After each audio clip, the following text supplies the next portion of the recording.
What's good, people? CJ Williams for Culturalist Theory. It's Grammy season, y'all, and so we decided to drop some award-related lists. For this joint, we're ranking the 10 rap albums of the year Grammy winners from 2000 to 2009. Yes, I know the math looks weird, but trust me, that is 10 albums. We're not taking into consideration the nominees for these respective years, only the winners, and we're ranking them from worst to first. Yes, we know none of these are actually worse as in bad.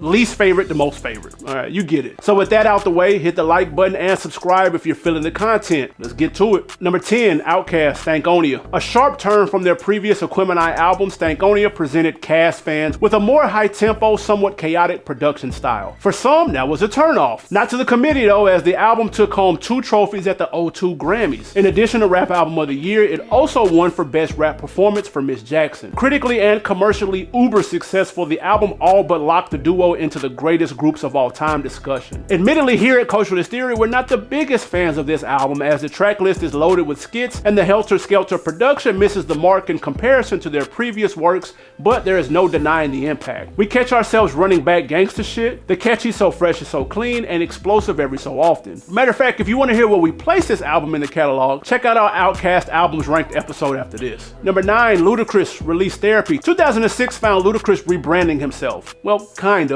Gone were the cornrows, were placed with a clean-cut Caesar. As for the music, he dropped his most mature album to date with Release Therapy. The switch paid off, as this album is arguably his best work, with joints like Grew Up a Screw Up, War with God, and Tell It Like It Is being some of his dopest records. Matter of fact, we've always wondered on War with God, when he says, "Oh, unless you using tampons, quit acting stuck up and do like your records say, or shut the fuck."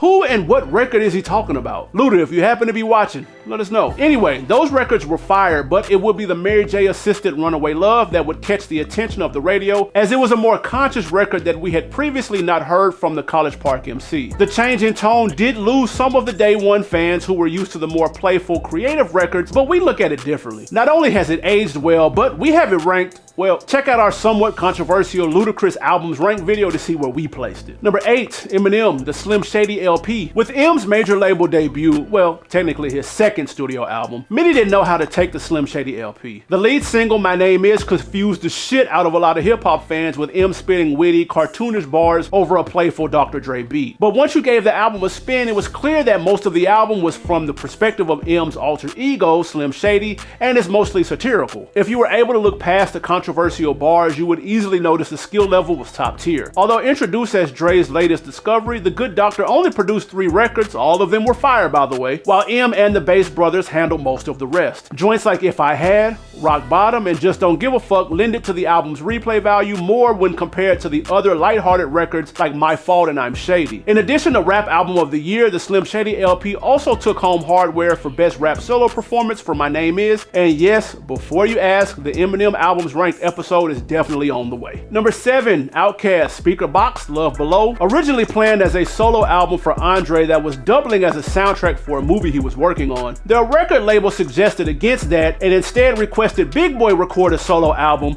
They put it together and released it as an Outkast project. I'm sure that decision didn't go over well with Andre, but it turned out to be a smart play, as the double disc would be uber successful both commercially and critically. The differences in styles on both projects still mesh well together and showcase the individual sounds each member had grown into. One of the few rap albums that's been certified diamond, and not only won Rap Album of the Year, but became the second hip-hop record to win the big category Album of the Year. Anybody know what the first was? I'll give you a hint. It also went diamond. Number 6, Eminem, The Eminem Show. M's third album, considered to be more mature than his previous work, is a tale of two halves. The first being the definition of hit and miss, with fire like White America, Cleaning Out My Closet, and Say Goodbye Hollywood, alternating between okay joints like Business, Square Dance, and Soldier. With production almost exclusively handled by Shady himself, early on the results varied. That is until you hit the second half of the album, specifically starting with number 12, Sing for the Moment, followed concurrently by complete bangers Superman, Haley's Song, When the Music Stops, the Jermaine Dupri and Cannabis diss Say What You Say, then arguably the hardest song on the album, Till I Collapse with Nate Dogg. Finally sticking the landing with My Dad's Gone Crazy, featuring his most well-known daughter, Haley Jade. Registers went nuts when this dropped, eventually topping out at 27 million copies sold. It's no wonder it was also nominated for Album of the Year, but lost to Norah Jones. Number 5, Lil Wayne, The Carter 3. To say Lil Wayne was on fire in 08 would be like saying Kobe Bryant was okay in basketball. A gross understatement to say the least. Weezy couldn't miss, and he dropped what many consider to be his best album and certainly his most commercially successful work. So much so he took home not 1 but 3 trophies at the 51st Annual Grammy Awards. Of course, Rap Album of the Year, but also Best Rap Solo Performance for A Milli and Best Rap Song for Lollipop, the song that pushed the album to sell a milli its first week. Now, if we're keeping it 100 with ourselves, Lollipop doesn't exactly age that well, but the rest of the album still holds firm in its rightful place as a top 3 Wayne album. A diverse list of producers like Swizz, Kanye, David Banner, Bangladesh, and Alchemist, on top of Wayne being at his best lyrically, kept the replay value on high. Oh, where exactly do you think it lands in our discography? I'm glad you asked. Check out our video on Weezy's albums ranked here after this. Don't forget to comment and let us know how much you agree with it. Number 4, Kanye West's College Dropout.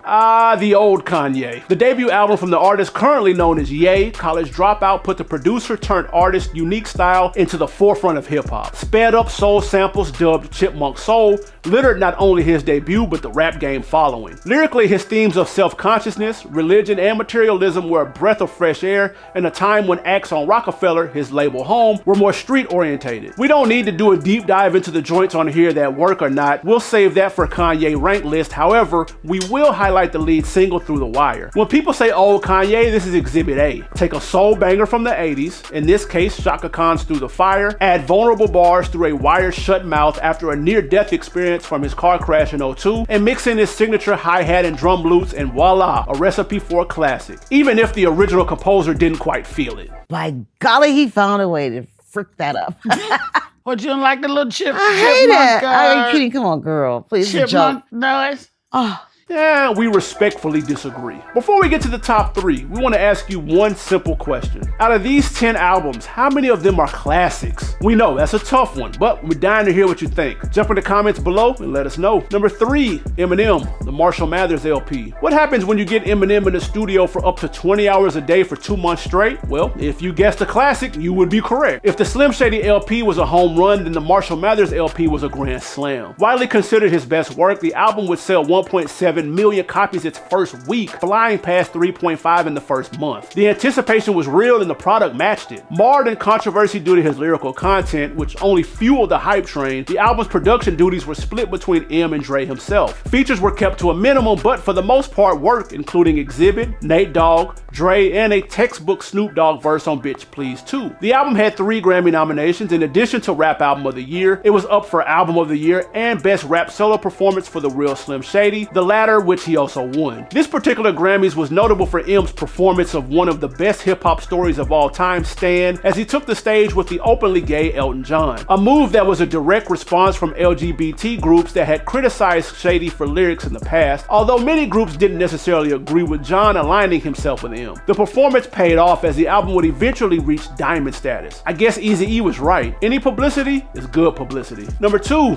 Kanye West, Graduation. Having switched up the sound from the Chipmunk Soul we had been introduced to on his debut, Graduation was all about the stadium music. Close your eyes and it's not hard to imagine crowds of thousands word for word with joints like Stronger, Good Life, and Champion. Everything about this album is fire, from the 50 Cent Face Off rollout to the Murakami artwork and classic videos like Can't Tell Me Nothing. Features work, bars work, production works. There's not a whack song on here. Yes, that includes Drunken Hot Girls, which unfairly gets a bad rap, by the way. West was nominated for 8 Grammy Awards that year, taking home 3 trophies. One of those categories he was nominated for and lost was Album of the Year, which many consider to be a snub. He is the only artist to have his first 3 albums be nominated for that category. Ironically, he lost all 3 times, but spoiler alert, his first 3 were also nominated for Best Rap Album, and he won all 3 of those. Go figure. Number 1, Kanye West, Late Registration. Try as we might, we've yet to come up with a name for the opposite of a sophomore slump. We could just call it Late Registrationing, because that's exactly what Yeezy did with his second studio LP. Running up a tab of over $2 million to produce, West opted for a more grander orchestra style production, and let's just say it was money well spent. The end result was nothing short of phenomenal, with records like Touch the Sky, Bring Me Down, and Diamonds from Sierra Leone being just a few off the dome that stand out. Speaking of diamonds, that J verse on the remix?